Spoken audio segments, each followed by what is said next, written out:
সরকারের পক্ষ থেকে বলা হচ্ছে যে জুলাই চেতনা বিক্রি করে রাজনীতি করা যাবে না। তো জুলাই চেতনা কেউ বিক্রি করতে যাচ্ছে না।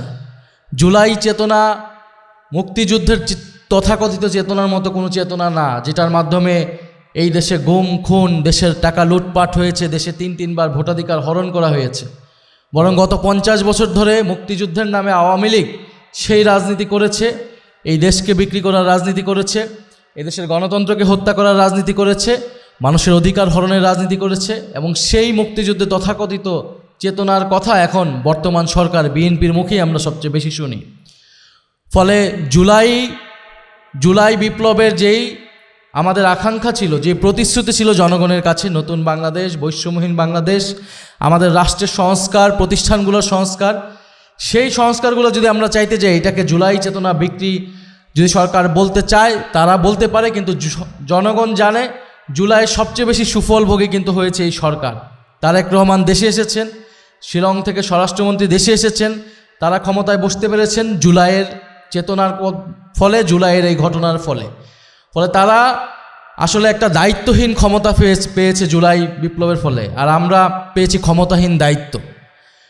তো স্বরাষ্ট্রমন্ত্রী তিনি বলে যাচ্ছেন যে গণভোটের যে আদেশ, সেই আদেশ রাষ্ট্রপতি দিয়েছে, যেটা অবৈধ। তাহলে অবৈধ আদেশ যেই রাষ্ট্রপতি দেয়, সেই রাষ্ট্রপতিকে এই সরকার কেন এখনো টিকিয়ে রেখেছে?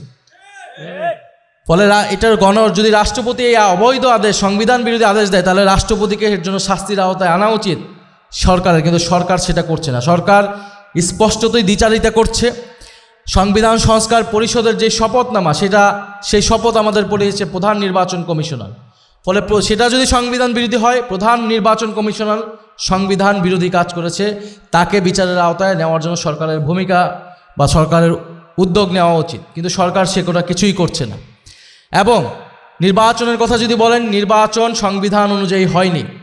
নির্বাচন জুলাই বিপ্লবের ফলে মানুষের যে সার্বভৌম আকাঙ্ক্ষা তৈরি হয়েছে এবং যে আদেশ দেওয়া হয়েছিল, সেই আদেশের ভিত্তিতে নির্বাচন এবং গণভোট দুইটি হয়েছে। কারণ বিদ্যমান সংবিধানে কোথাও 2026 সালে নির্বাচনের কথা ছিল না, ছিল 2029 সালে নির্বাচনের কথা। ফলে সরকারকে বুঝতে হবে জুলাই বিপ্লবের 5ই আগস্টের পর দিয়ে যে ধারাবাহিকতা, সেটা কেবল সংবিধানের ভিতর থেকে ব্যাখ্যা করা সম্ভব নয়, সেটা জুলাই বিপ্লবের জনগণের যে আকাঙ্ক্ষা, তার মধ্য দিয়ে ব্যাখ্যা করতে হবে। সেই আকাঙ্ক্ষাই ছিল রাষ্ট্রের আমূল কাঠামো সংস্কার, নতুন বাংলাদেশ গঠন এবং দেশের সার্বভৌম পররাষ্ট্রনীতি প্রতিষ্ঠা করা। ফলে স্বরাষ্ট্রমন্ত্রী এবং বর্তমান সরকার সংবিধান সংশোধনের কমিটির নামে যেই প্রহসন করছে, সেই প্রহসন থেকে সরে এসে দ্রুত সময়ের মধ্যে গণভোটের গণরায় বাস্তবায়ন করার জন্য আমরা আহ্বান জানাচ্ছি। নাহলে ওলামা অ্যালায়েন্স সহ জুলাই বিপ্লবের সকল অংশীদার, সকল শহীদদের নিয়ে আমরা ঐক্যবদ্ধভাবে রাজপথের আন্দোলন গড়ে তুলতে বাধ্য হব। আমরা অলরেডি সেই রাজপথের আন্দোলনের মধ্যে আছি।